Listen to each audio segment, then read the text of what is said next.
kita minta seluruh jihadis untuk berangkat bunuh semua pendeta yang terlibat. Takbir! Siap berjihad, siap berjihad, berani bunuh pendeta-pendeta radikal, berani habisi Kristen radikal.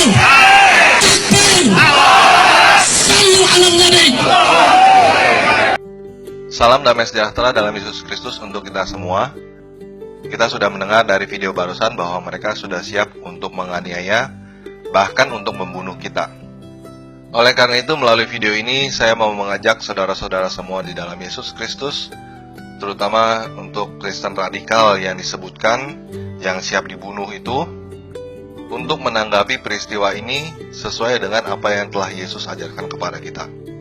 Oleh sebab itu, saya mau membagikan 5 poin buat saudara-saudara semua. Yang pertama adalah jangan takut. Tertulis dalam Wahyu 2 ayat 10, jangan takut terhadap apa yang harus kamu derita. Sesungguhnya iblis akan melemparkan beberapa orang di antaramu ke dalam penjara, supaya kamu dicobai dan kamu beroleh kesusahan selama 10 hari. Hendaklah kamu setia sampai mati, dan aku akan mengaruniakan kepadamu mahkota kehidupan.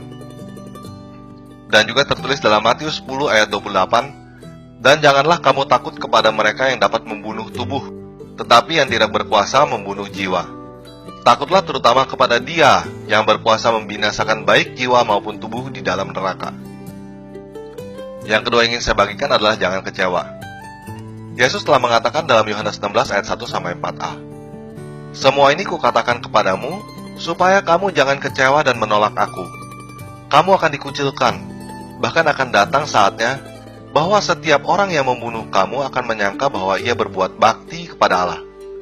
Mereka akan berbuat demikian karena mereka tidak mengenal baik Bapa maupun aku. Tetapi semua ini kukatakan kepadamu, supaya apabila datang saatnya kamu ingat bahwa aku telah mengatakannya kepadamu. Yang ketiga ingin saya bagikan adalah berbahagialah. Yesus berkata dalam Matius 5 ayat 10-12, berbahagialah orang yang dianiaya oleh karena kebenaran, karena merekalah yang mempunyai kerajaan sorga.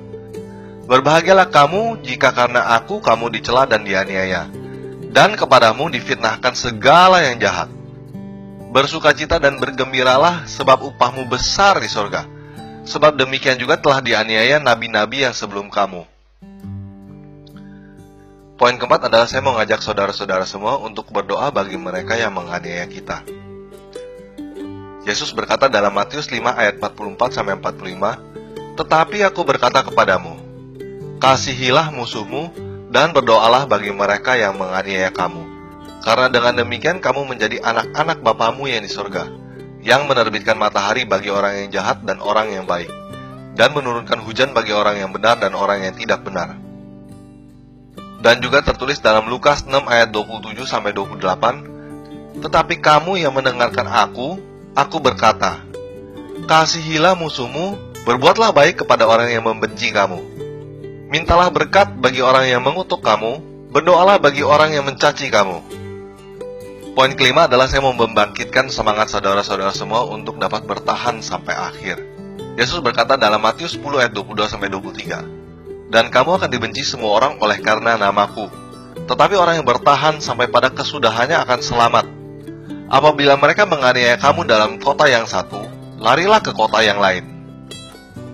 Oleh karena itu saya mau mengingatkan saudara semua agar tidak terpancing dengan hinaan, hasutan, dan tipuan mereka. Jangan makan kata-kata mereka. Makanlah perkataan Tuhan kita, Yesus Kristus, agar kita mendapatkan mahkota kehidupan.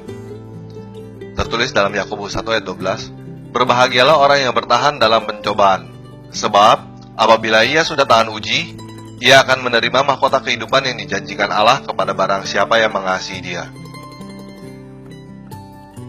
Oleh karena itu juga, melalui video ini saya mau ngajak saudara-saudara seiman semua untuk bersatu dalam doa. Mari kita berdoa. Ya Allah Bapa yang kami kenal di dalam nama anak yang tunggal Yesus Kristus, kami datang ke hadirat-Mu untuk berdoa bagi saudara-saudara kami yang teraniaya. Kiranya Engkau berkenan untuk meluputkan kami dari yang jahat. Tetapi jika memang kehendak-Mu agar kami menderita bagi nama-Mu, kiranya Engkau memberikan kami karunia seperti karunia Stefanus, agar kami dapat setia sampai mati. Dan kami bersatu hati untuk berdoa bagi mereka yang menganiaya kami, seperti yang telah Engkau perintahkan kepada kami. Ya Bapa, ampunilah mereka, sebab mereka tidak tahu apa yang mereka perbuat. Curahkanlah berkat dan belas kasihan-Mu kepada mereka. Celikanlah mata mereka, dan bukalah telinga mereka seperti yang pernah Engkau lakukan kepada Saulus. Di dalam nama Tuhan Yesus Kristus kami naikkan doa ini. Amin.